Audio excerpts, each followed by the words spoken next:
Hey, ladies and gentlemen, Jerome Maldonado. So I'm sitting here looking at a property and that we're actually putting an offer in on. This is the offer right here. It's all written up. I just need to sign it, and I'm going to go down and into the office, scan it, and send it off. And one of the things that we count our lucky blessings on is the fact that we're in the market so aggressively, and in a market that is so compressed right now that there's not a lot of foreclosures, short sales, and stuff like that on the market. We were lucky enough to find one on accident. Everything that we do, a lot of times we're not even searching for it. It just presents itself to us. When the opportunity presents itself, we take action on them or not. And one of the big things is, knowing that there's an opportunity when it lays in front of you. And so there had been a house for sale that we've been driving by. And one day I told my wife, I should stop by there and just check out that house. And so on my phone, since I am a broker, I have my Supra key deal, and there was a lockbox on it. And I pull it up on the multiple listings. I just check and see if it's vacant. Lo and behold, it is. And I drive by this house regularly through our natural commute of life, right? And I was wondering, why did the house not sell? And so I pull it up, I look at it. And the house, I'll tell you, it's a piece of shit inside. It looks ugly. It's not a beautiful home. Now, these pictures misrepresent the house because these look pretty. It's an addition that was done that makes the house look really pretty and all the woodwork. But this kitchen is garbage. Look at that fixture. This fixture is a representation of the rest of the house. Garbage. This is all garbage. This is all garbage. White refrigerator. This one doesn't even have appliances in that photo, but it does have black appliances. Look at this stonework on this fireplace. Ugly. Zero clearance fireplace. And we got stainless steel ugly appliances in here. They need to get torn out and sold or on Craigslist. And the house needs to be redone. It's in bad shape. It needs a lot of TLC. And this is in a neighborhood where houses are selling between $600,000 and over $1 million. And so the bank sits back and goes, okay, this house has to be worth at least $500,000. Well, you sit back and look, it doesn't even have tile on the countertops and stuff. And white refrigerator, ugly ass appliances. They want $500,000 for this piece of junk house that was built in the 80s and it hasn't had much renovations, if any at all. And so if you go through these photos, I actually walked the property. My wife and I went in, we walked the property. This carpet's brand new. They put carpet in here. It needs to be torn out. Tile needs to go in on all of this. None of this carpet needs to be here. These pink drapes need to be gone. And the whole house needs 100% redone. The pedestals need to be gone. These 1980 cabinets need to be gone. That ugly ass light fixture needs to be gone. The tile work, the showers, these ugly doors, they need to be gone. All this. Look at these seashell countertops, these seashell sinks. These are a winner right here. You put these in your home, you're going bankrupt. Okay? So these all need to get redone. The whole house essentially is good. Look at this thing. Look at this gem right here. This jacuzzi tub, the streaks on the wall. I mean, the whole bathroom needs to be redone. Green tile. Now, the kicker that really makes this viable is the house is junk, but it sits on 5 acres of land. And in this area, I can go in, subdivide the land, and when I subdivide the land, I can have 2 lots. So if I pick this house up for the right price, the house for the right price, I get free land. And so you guys hear me talk about this a lot, where I go and buy a building that has excess acreage of what the building actually needs for parking. So I acquire the land with the building, and I land up getting free land that I can develop on down the road or immediately.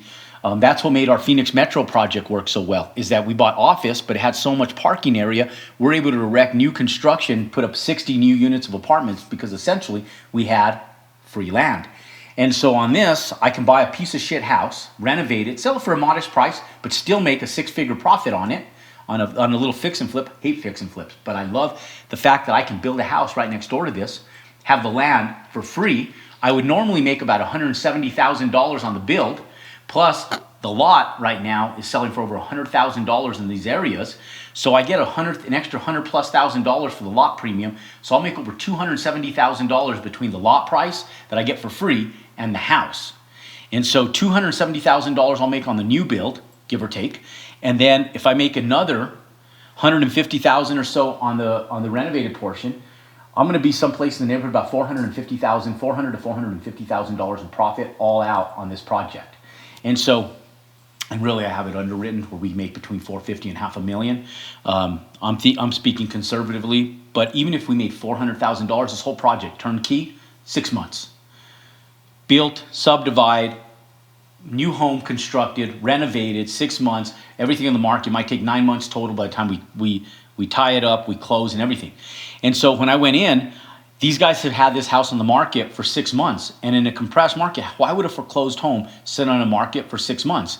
And so you got to get creative on stuff. And now I know not everybody has the ability to do what I did on this house, but they do. And so I'll tell you, I came in, I talked to the broker. The broker's like, yeah, Jerome, you can go look at it. The bank's not going to work with you. The bank is hard pressed on this $500,000 number. They're looking at the comps. Everything in that area is sold for over $600,000. They feel like this thing should be worth at a discounted price at least $500,000. But every offer that we had come in is about $350,000, under $400,000, right around $350,000 or lower. And I said, and so I told him, well, that's pretty ironic because I was thinking the house is probably worth about $350,000. And he goes, yeah, don't even waste your time. They're not going to bite on it. And I thought, okay, well, let me go look at it. And so I go in, I look at the house, and it's bad. It's in bad shape. So I sat back and immediately understood why fix and flippers are going in offering $340,000, $350,000, $360,000 because they're sitting back going, I got to put $125,000 into this house just to make it viable again. But then if I do, I can make $150,000 give or take on the resale of this of the project if done correctly, right? So I called him back up and I said, hey, has the bank received any offers where we just took the property as is? We did a 2-week close and I just wrote him a check, cash, no questions asked, $350,000. And here's my train of thought. I'm thinking, damn, even if I had to level the house at $350,000, I'm at $175,000 per lot. That's too much for the land. But at worst case scenario, if I can build 2 houses on it, I can at least get out of it at $120,000 profit. That's my worst case scenario. $120,000 per house. I'll still make $250,000 if I had to level the house. If I had to level it. So I'm sitting back going, okay, if I actually had to do that, not a big deal, right?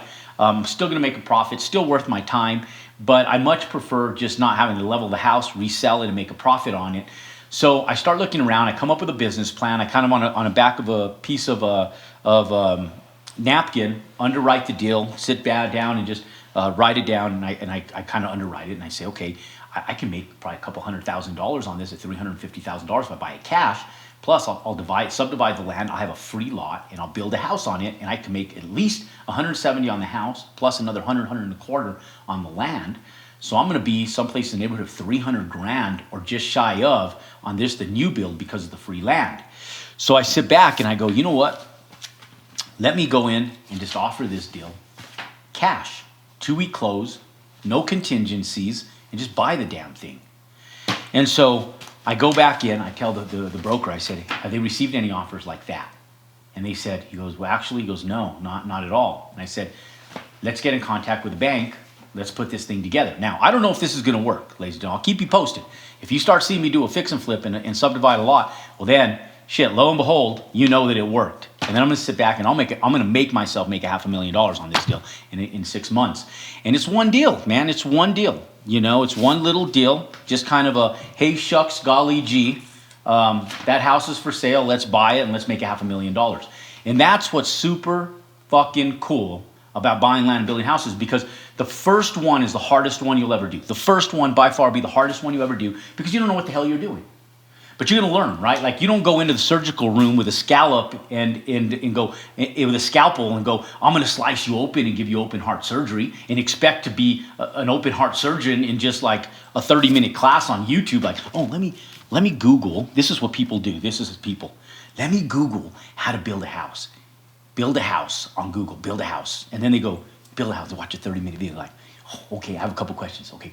And then they'll text me with a couple questions. Like, okay, I'm going to go build a house. I'm like, no, come work with us, man. Spend a few grand. Come work with us in our inner circle. And they're like, no, I got it. It's all right here on YouTube in 30 minutes. And they're like, imagine how stupid it would be like, open heart surgery. How do I do open heart surgery? And you watch a Google video like, oh, no, I don't need to go to medical school. I got all this shit right here on YouTube. And then you go with your scalpel and you go and do open heart surgery. It's crazy.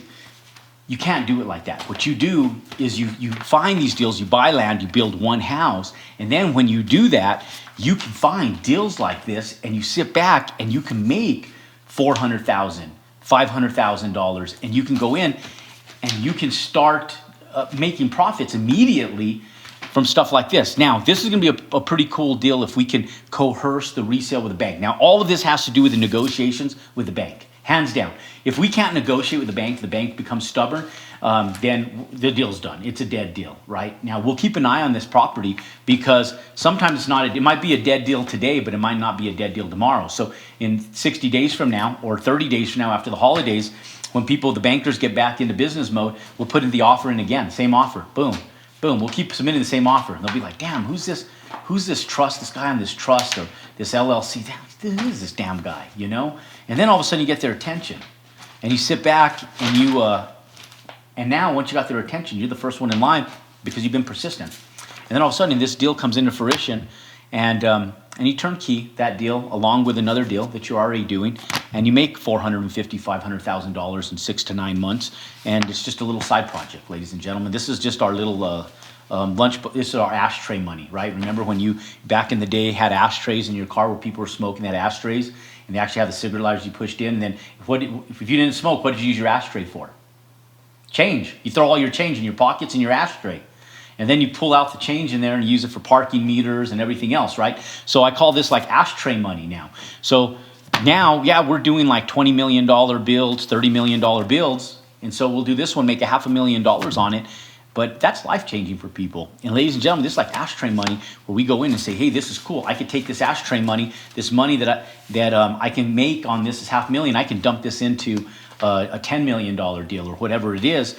And it's trash. It's ashtray money for us now, and we just sit back and go, let's go make $500,000 doing a deal like this, and it's awesome. And for most people, that's life-changing, ladies and gentlemen. All you got to do is get started. You learn this game. There's so much money in it. It's unbelievable. Parents are telling their kids to go to school, get a great education, become a doctor, become an attorney. Spend 15 years of your life doing it. Come in and work with us for a year, ladies and gentlemen. Let us teach you how to buy land, build houses. You'll make more than a doctor. You'll make more than an attorney. And your second year in business, you can make yourself so affluent that you'll never have to go back to school again. All you have to do is stay current in magazines and figure out what marketing trends are and learn how to create passive residual income like the wealthy people do. Ladies and gentlemen, I'll keep you guys informed on how this progresses over the next week or two and let you guys know if we get it acquired, if we don't, or what happens. But ladies and gentlemen, this is how you go out and truly, truly compound your success.